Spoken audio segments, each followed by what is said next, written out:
Hey guys, and welcome to part 6 of Strong Love by Donovan Chin. It's Diane Dixon, and this is story time with Diane Dixon. Yay! Long time girl me never see you know. Come make we chat story. Long time girl. Yes, long time girl. So let's get on to 6. Now the last time I'd given you a little introduction to part 6 by speaking about when Lisa went to the hairdresser. Remember, Sandy was questioning her a few days ago, asking her what's up, what's going on, how come she hasn't seen her in a while. But Lisa was just staying home so that the black and blue marks could go away.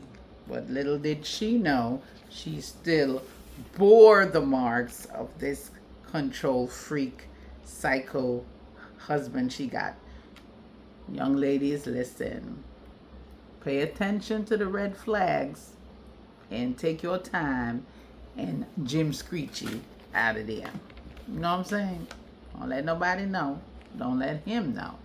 If the situation is getting horrible, yeah, better you flee. Anyway, this is Storytime Strong Love by Donovan Chin Part 6. So Lisa kept the appointment with her hairdresser to get her hair done. It was a busy Saturday afternoon and all the clients were buzzing around the place. All the chairs were filled. Many women and girls waiting, and while doing so, some of them were watching television and lots of conversation and just a regular salon. You know what a regular salon is, honey. Laughter and chat and gossip and all kind of story. Sandy was standing behind Lisa, combing out her hair. And as she tilted her head to wash forward, she noticed there was a bump on the back of Lisa's neck. She said to Lisa, "Lisa, how about this for your neck? This bump look like..." So Lisa hurry up and cut her off before she could have finished. "Oh, something bit me the other night. I don't know what it is, but I am watching it. If anything, I will go to the doctor." Sandy say, "Boy, I don't know. This look like somebody lick you." What a something. Sandy just bust it where? Bust it right open. Right there, so up front. Lisa got defensive and said, "Trust me, if anybody hit me, you would be the first to hear about it." Sandy replied, "Okay, if you say so." So she continued to work on her hair. A street vendor walked into the shop and announced, "Me have it! Yes, me have it! Anything for the fine ladies them. Perfume for make you smell nice and clean. Lotion for make you soft and tender. Anybody, all the alligator skin one them me can make soft and tender. Buy one now. Latest name brand. Me have it. Yes, me have it." Lisa did not see or hear a word that this vendor was saying. She was captured by the memory of how she got the bump on the back of her neck. So she was having a flashback to the moment where the incident occurred. The morning before, when Roland could not find his phone. "Lisa, you see my phone?" he asked. Lisa replied, "No." He replied, "Look outside in the living room if you see it. I'm running late, so hurry." Lisa was on the bed watching TV with the remote in her hand and said, "Can't you see I'm doing something?" What a bam bam. "It's your phone. You go and look for it yourself." Roland got mad. He pulled the belt from the pants he was wearing and swung as hard as he could with a hit to the back of Lisa's neck. Pashai! the bell say when it lick her upon her neck. What a wicked man. She cried out, "Ha!" Grabbed her neck and quickly ran out of the bed. Roland said, "Go out there and find my phone and bring it to me now." Lisa still holding her neck as she cried. She quickly went into the living room to look for his phone. "Hurry up," Roland said. "If you make me late today, see, you are a dead woman." Lisa found the phone and hurried back to the bedroom where Roland was sitting on the bed, waiting, and gave it to him. Sandy was trying to position Lisa's head, but because she was so caught up in the flashback, my love, in her mind, she not even noticed what Sandy was doing to her. "You sleeping?" Lisa did not respond, so Sandy stepped in front of her to look if she was sleeping and saw that Lisa was crying. Sandy quickly got some napkins and gave it to her to wipe her face before anyone could notice and said, go to the bathroom, I'm coming." Lisa wiped her face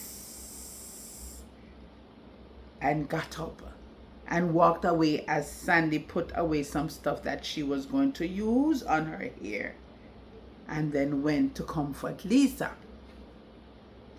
She was sitting on top of the toilet seat cover when Sandy knocked.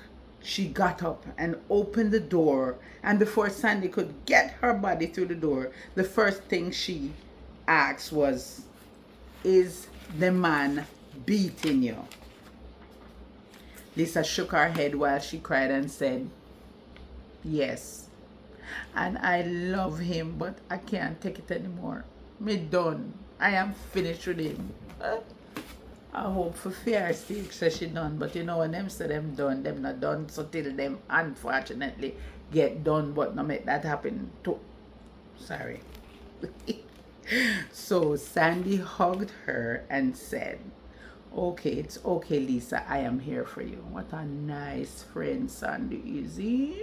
I hope she can talk some sense in her head. Roland was at his office in the meantime.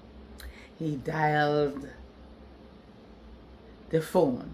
He listened and then he hung up and he dialed again. Stood up, walked towards the door, listened, he hung up. Turned around and walked back to his desk. He was in a restless mood. Fire there must tell him think a cool breeze. He sat on the edge of his desk and dialed his phone again and listened. Each time he get Lisa's voicemail, he would hang up. He hissed his teeth and went back to sit in his chair, rest his head on the desk for a few seconds, then laid backward with his head on the back of his high chair, with his eyes closed, using his legs to swing the chair from side to side. He was remembering a conversation that occurred 2 weeks before at the barber shop with his barber, Vernon, and Sam, another barber. Vernon was cutting Roland's hair and telling him about a girl he was dating. He said, "I kept calling her and all I get is voicemail. I left messages and she never called me back. All of a sudden, the girl seemed like she was missing in action." Sam laughed and said, "Yo, anytime a woman stop taking your call and not respond to your messages, it's a sure sign that she done with you. She have somebody else. Trust me, my brethren." Roland snapped out of his memory, opened his eyes, slammed his fist on the desk in a jealous rage.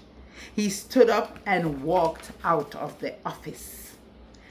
Meanwhile, Milton Leonard, Gabriel's father, who is 60 years old and a school teacher, was at home watching his TV.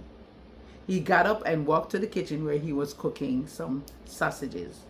He got a plate and took some of the sausage from the pot, poured some ketchup over it. Then he heard the doorbell ring. He quickly put the plate on the small breakfast table next to the fridge and went to the door, looked through the peephole, and he saw it was his 25-year-old girlfriend, Kelly Johnson. He was disturbed as he opened the door and said, "How many times I told you to always call me before you come to my house?" Kelly kissed him on his cheek and stepped past him, and he annoyingly walked behind her. She sat on the couch and said, "I was on my way home and I saw your car in the driveway, so I decided to give you a pleasant surprise." She turned to him and asked, "Can't a girl visit her man without his permission?" Milton is staring at her, laying with her shoes off and her feet in the couch. She looked up at him.